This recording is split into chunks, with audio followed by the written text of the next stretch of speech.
Good evening and welcome to this week's Olsem Wanem program.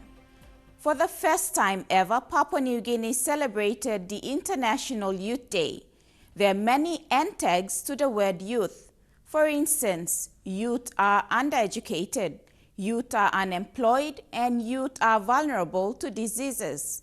On the other hand, youth are the future of a country. Today's young men and women will impact how people in developed or developing countries live in the 21st century. According to the International Center for Research on Women, youth individuals between the ages of 15 and 24 are seldom recognized as a distinct group for the important role they play in shaping the future. Youth population in any given country is very, very important because these are the future of any nation. There's a time and prime time in people's life where they are full of energy, full of spirit, full of adventure, full of ideas and full of, vision for the future. And it's the time that we need to work with young people to shape them to have a positive future. Many times I think we tend to look at the young people as like in a negative way. And that has become common in PNG. We blame them for everything. But, everybody goes through that age, through that time. Those of us who are adults now, leaders of our country, we have a time being young. And I wouldn't be here where I am now had not gone through that age group or that period of time in my life. Think about the future. Think about how we can contribute to a better future, having dreams for each and every one of us and also for our nation and our people. Youth can be a positive force for development when provided with the knowledge and skills needed to contribute in productive economy development. However, some countries are struggling to educate and employ their young people. The greatest challenges faced by many developing countries are inadequate human capital investment and high unemployment rates among youth.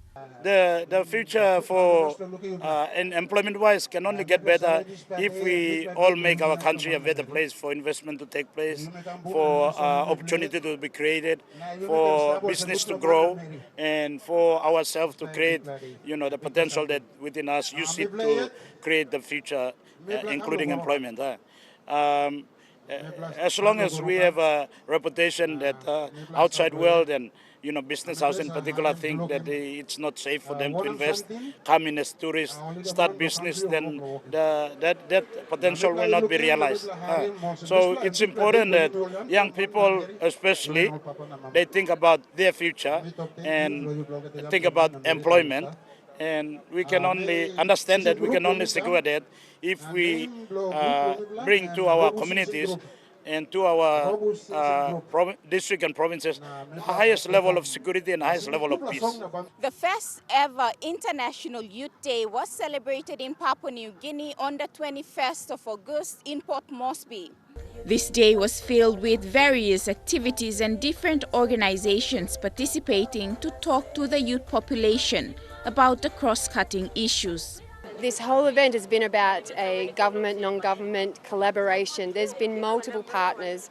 Plenty of organisations have been involved to bring this day together. And the intention is that we hope that this is just the first, that we can see now it can be done. We can bring such a large event for youth, catered for youth, that we hope that this becomes an annual event, that other partners and supporters come on board, and we can make this something really special for the young people in this, in this country. And it's not just about Port Moresby, that it's able to expand, out to the provinces. The International Youth Day celebration was seen as a step forward for both government and non-government organizations to work in close collaboration to help PNG's youth population. It's a very significant time in anybody's life and in the life of any nation that we help our young people to enhance that energy and that vigor and that dreams to shape the future. And that's why it's important that we have this type of positive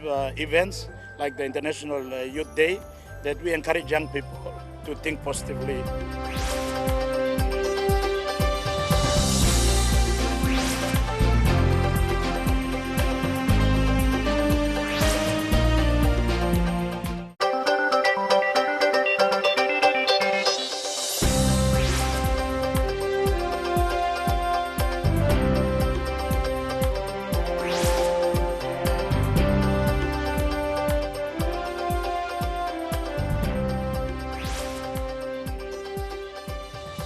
Welcome back to the program.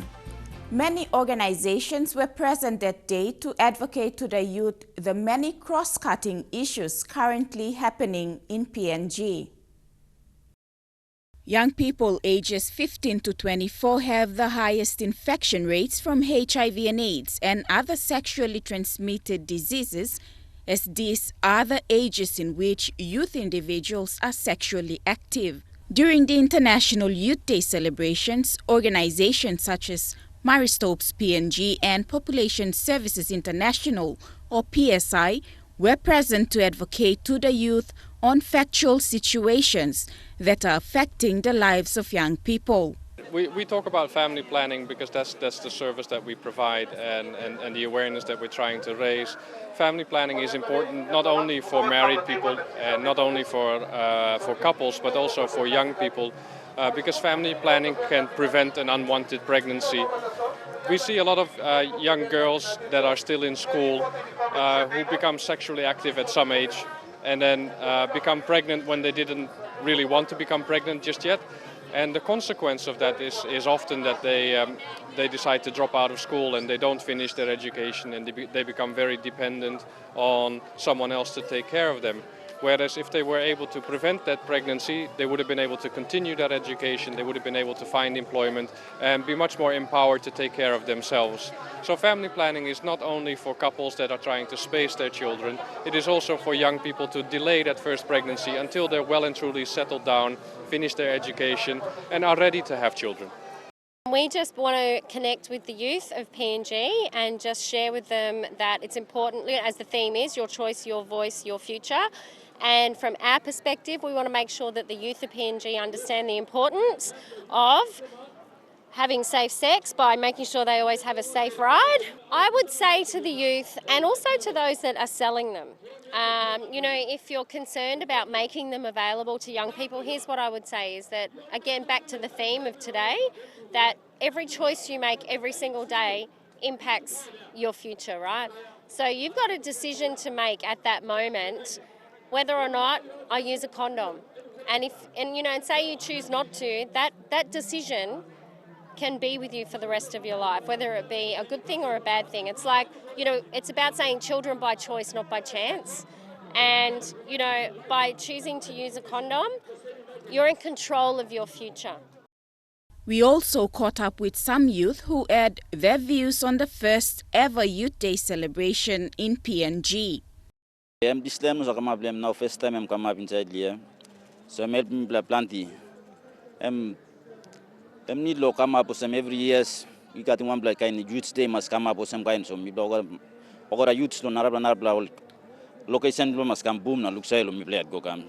This la event now come up mental go plenty all youth simdano salol mental come boom liya mental look salom play to some me play youths mental plenty mental star. So nam plama mas simda kam looking plenty santim maximum free set or go plus sandin liya. Na me play enjoy this play youths one day me play. Me mas to look mal nubla face. Ol nar la mana melo nar province na votu ol kam ya master lo lugo sam lo plant your organization to ol kam. My message to all of those youth today, all of you, is be the change that you want to see. Put into action the kind of world that you want. Lead by example. On today, International Youth Day, I want the young people to celebrate their youth, celebrate their energy and their vision and dreams for the future, but importantly, channel that energy into positivity. The theme, our voice, our choice, our future, that is a fabulous theme. That's what it's about, having a say in your lives and the lives of your community, your government. You don't have to be an adult to have a say and for your say to be valuable, and you do have choices. We all have choices. We make them every day. You can choose, which way to go in life, and we, encourage you to make it a positive choice. After the break, we bring to you the story of Charles Pierce, an educator who lived most of his life in Vanuatu and who escaped death at the hands of rascals and lived to share his story. In a short space of time, I had blood everywhere.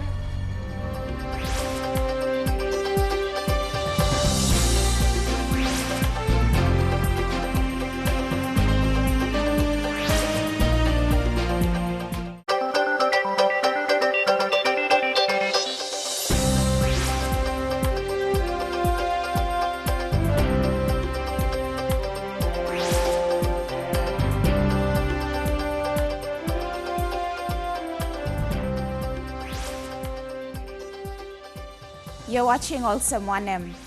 Would you be able to forgive a person who almost ended your life in a brutal assault? Well, Charles Pierce, longtime Vanuatu resident, has shown great compassion and humility to restore hope and indeed life to the young man who brutally attacked him. When in Vanuatu, for most of the time, I'm working as a teacher at secondary and tertiary level, and therefore know many people, and they know me and my wife and our children. About 4 years ago, on the 18th of May 2012, we were at home. Well, in fact, my wife had just left to go to Australia to be with the grandchildren, and I was in the house on my own, and early in the morning, maybe 4 o'clock, I was conscious of torches being shone, and you know, we've been broken into many times in Vanuatu, and all you do is put the light on and people run away. But this time, when I put the light on and shouted to I didn't know how many there were, they went outside, picked up rocks in the roadside and began to throw them at the house and break all the windows. And then next minute they were appearing at the window and shouting at me saying, "Give us money, give us whiskey, give us a laptop." Each time I said, "I don't have it." One of them took his catapult like this and fired it at my face, so that in a short space of time I had blood everywhere.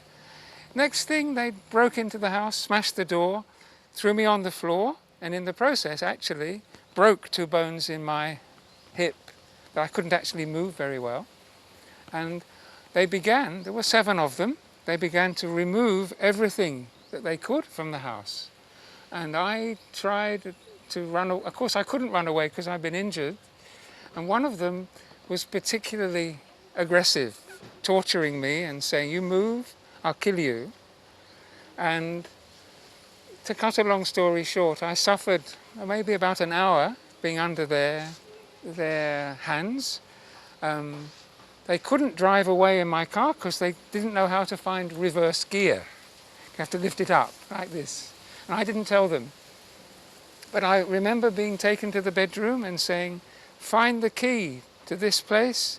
And I saying, "I couldn't do that because you've trashed the room." And this last memory I have was this face of hatred looking at me with a knife at my neck. And then suddenly, they all went. Now, maybe I was spared. I'm sure the hand of God was there.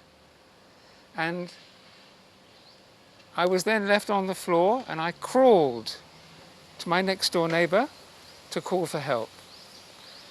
It turned out that this gang of 7 consisted of 2 escaped prisoners from the high-risk facility, which is where they keep the worst criminals, plus some of their friends. And what happened, as soon as the police eventually got there, they didn't come immediately, they fingerprinted and they knew who they were and began chasing them. And I remember when they took off their masks and I saw the faces to try to, if I survived, to remember who were the people who attacked me. And I remembered 2 faces. It was interesting. The 2 faces I remembered were actually the 2 high-risk criminals. What happened then is the police chased them over a period of several days, and one of those 2, they actually shot him dead. The other one, the one who'd actually tortured me, when the police got him, one of them said to him, "You have injured my teacher from school. Now I'm going to kill him now." And so he smashed him and broke both his legs. And you know, when I heard that news, I felt that should not have happened. I felt the police should not do that. Whatever he'd done to me, it was because he had marijuana and alcohol inside him and didn't know what he was doing. So when I heard that news, I began to recover physically. I was in a wheelchair for some time, then I learned how to walk again, and eventually I could run. And I thought, one day, when I have enough courage, I want to go back to see that person and tell him that I forgive him instantly, because I knew he didn't know what he was doing. Now, years passed before I felt I could do that. And why I did it was because, you know, as a Baha'i, we want to love everybody, and forgiveness is really important. You know, there is a teaching in the writings of the Baha'i faith that when a thought of war comes, you must oppose it by a stronger thought of peace. A thought of hatred must be destroyed by a more powerful thought of love. So with those thoughts in my mind, I felt one day I must go back and find this young man. And I made inquiries, and I heard that he was still in the hospital. So when I was there in May this year, after 4 years, I said, I'm going to go to the hospital and find him and make peace between us. For me to do that, I said, I need someone to come with me. So I was with another young man, a friend. I said, please come with me, accompany me, and we'll go to the hospital, and I will try and find, his name is Fatih. And I knew he was from the island of Tanna. So we went to the hospital, and I went round all the wards. He wasn't there. And they said, no, he's gone back. They've taken him back to the high-risk facility down the road. So I went back, the two of us went, and I went to this high-risk facility where they keep everybody in shipping containers. And it has this wire, and it's horrible. I went to the door and said, I want to see your prisoner. And they said, no way, you cannot do that. You have to have special permission from the head of the correctional service to do that. I said, okay. And then they asked me why I wanted to see him, and I told him the story, and straight away the guy at the gate said, okay, I remember this story. We know all about this. Yes, let's find there he is, over there. There's the head, he's going shopping.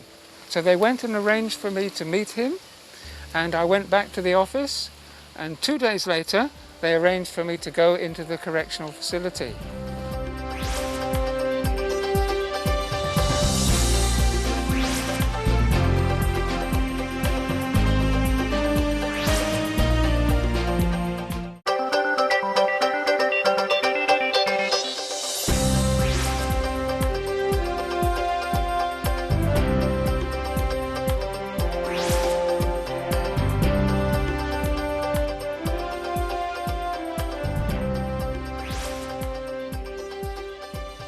Welcome back. If you've just tuned in, we are featuring an interview with Charles Pierce, a veteran educator who has lived most of his life in Vanuatu. 4 years ago, Charles was brutally attacked by rascals who broke into his house, ransacked, robbed the place, and left him to die. 4 years on, Charles met his attacker.